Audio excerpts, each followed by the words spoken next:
bakuzanye Der Brief, ukaca ufata ugaca ukabika ahantu. dann bist du dann irgendwo in Sicherheit bringen. Iyi mibiri rero nubwo tuyikunda, Auch wenn wir unser Körper mögen, umunsi umwe eines Tages, utazi ntazi, dass du den nicht kennst und ich kenne nicht diesen Tag, uzovungavungwa. es wird einmal so gemacht, also Envelope yajemwo ikintu nyamukuru gikenewe. der Briefumschlag, das enthalten hat, was das Wichtiges ist. Cette envelope là Dieser Briefumschlag, izovungavunga umunsi umwe, der will zerknichten, hanyuma itabwe muri puberi, der will kommen in Müllheim, itabwe mu gitaka, im Boden, itabwe mu ivu, im Boden. hanyuma ikintu na nyamukuru kiri indani, Was da drin ist, rausgekommen ist, ico rero kizoja kuba ahantu quelque part.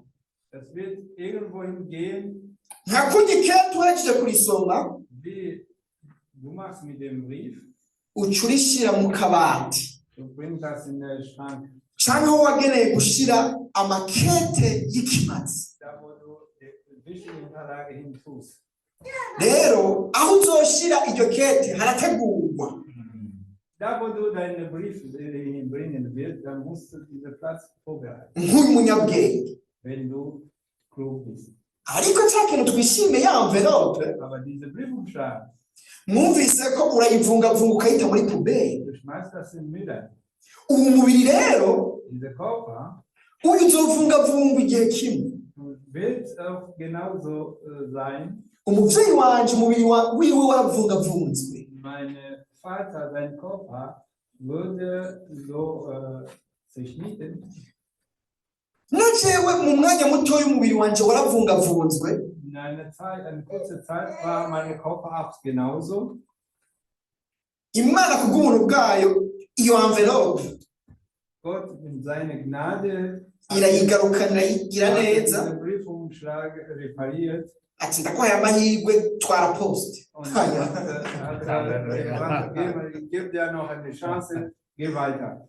Rero umubiri Also dieser Körper, wumva wowe usuzugura cyane cyane ntuhe kuri ikintu cy'igihangange. du kannst ja vernachlässigen diesen Körper und aber sei du nicht jemand, der denkt, du bist ja sehr wichtig. Ikiri indani Was da drin ist, nico gikomeye cyane. das ist was am wichtigsten ist. Warakiye Kristo Yesu nk'umwami n'umukiza, Wenn du Jesus angenommen hast als dein Herr und Retter, ako gaposte kawe deine Posten, Brief, ja, dein Brief, ico cete gisomeka dieser leserliche Brief nico kizoja kutura na cyo kubana wird wohnen n'umwami Yesu Kristo. bei Jesus Christus.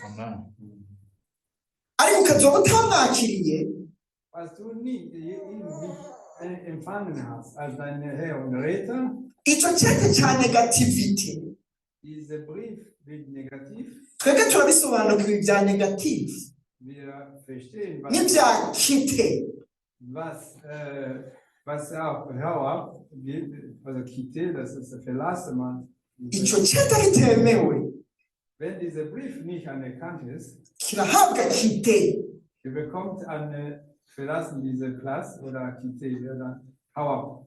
Kikava mu bwami bwa data Und dann verlässt das Königreich Gottes kigatabwa mu bwami bw'umwiza. und dann kommt in Königreich des Dunkels.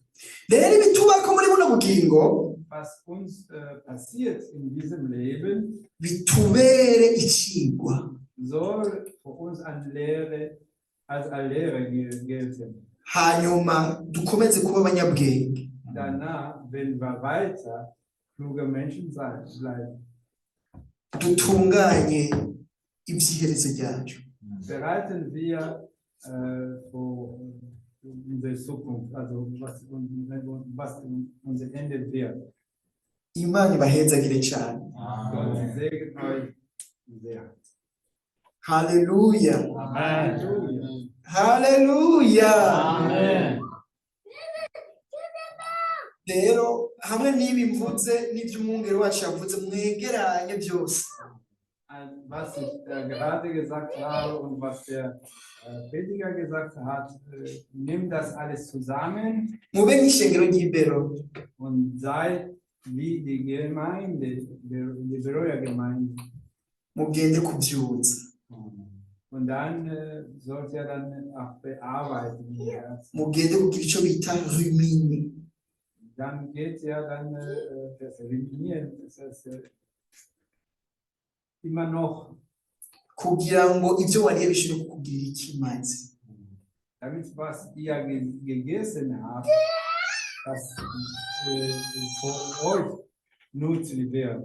Murakoze cyane Imana ibahezagire. Amen. Danke, lieb Gott. Amen.